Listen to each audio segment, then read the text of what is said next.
أعوذ بالله من الشيطان الرجيم بسم الله الرحمن الرحيم الحمد لله رب العالمين بسم الله والصلاة والسلام على رسول الله صلى الله عليه وسلم رب اشرح لي صدري ويسر لي أمري واحلل عقدة من لساني يفقهوا قولي. Assalamu alaikum, brothers. We've discussed this topic in the last lesson, but I just wanted to discuss a few more bits because a lot of the things from this topic people are not 100% sure. And that's the topic of the concession for the sick and the traveler. Rukhsatul maridi wal musafir. So, what if somebody is a traveler, as we discussed, somebody is a traveler or somebody is sick, then they can break their fast. And the evidence for that is in Surah Baqarah, verse number 184. أعوذ بالله من الشيطان الرجيم ومن كان منكم مريضا أو على سفر فعدة من أيام أخرى.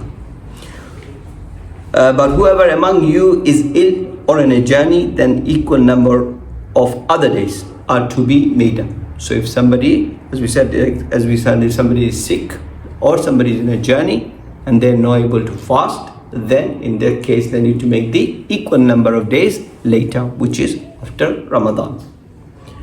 So few other points from what we have discussed so far. So it is permissible for a sick person to break the fast if the fasting causes hardship or harm.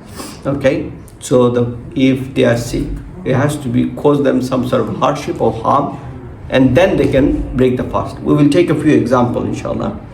And it is permissible for the traveler to break the fast. If somebody is in the state of trouble, they're traveling and they want to break the fast, they're allowed to. And this fast must be made after the month of Ramadan.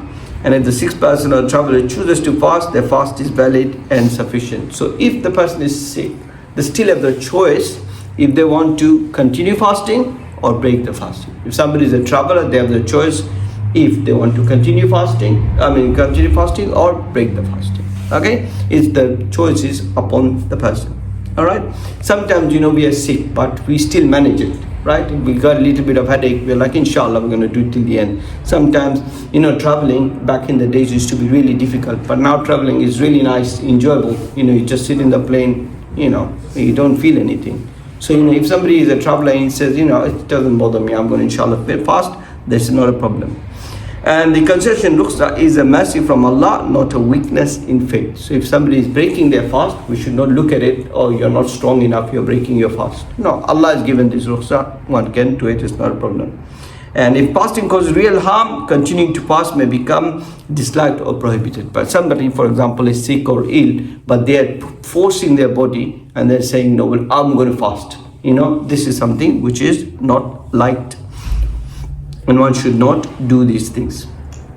So now, brothers, let's take a few cases of what is severe illness. I just want to give everyone some example because a lot of the time we hear people saying, I've got a headache, I'm breaking my fast. Yeah, it is not so simple.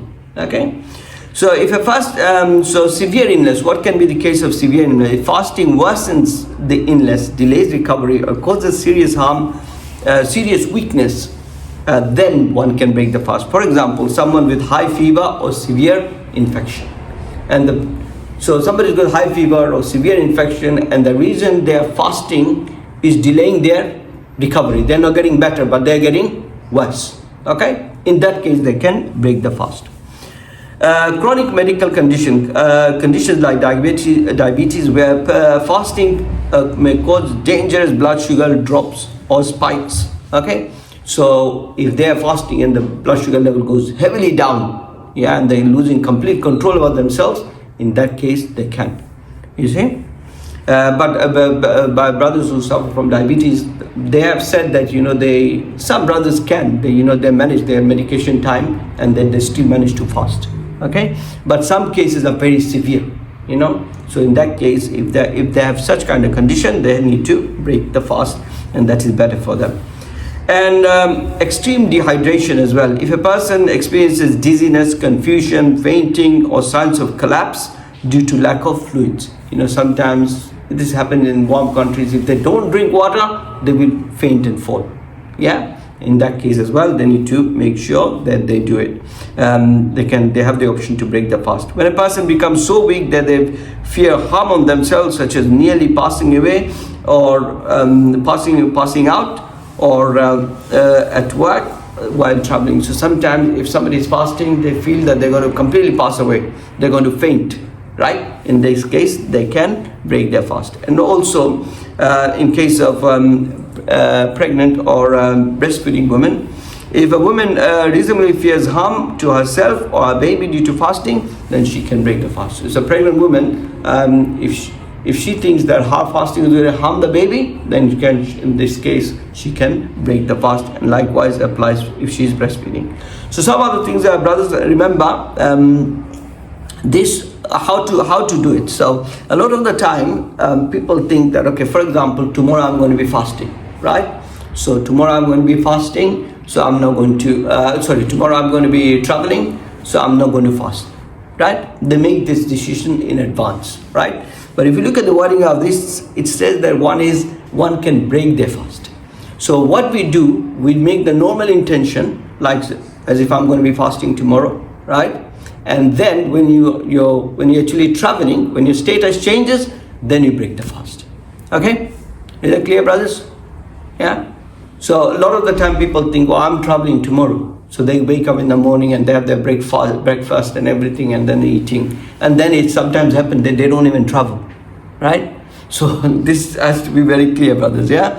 And in terms of fard fast, the intention has to be made the day in advance. So if you're going to be fasting tomorrow, a lot of the time people who are sick, they can't make the decision because it depends on their body. But if they have to make the intention, they have to make it that day itself, the day before. I'm definitely fasting tomorrow.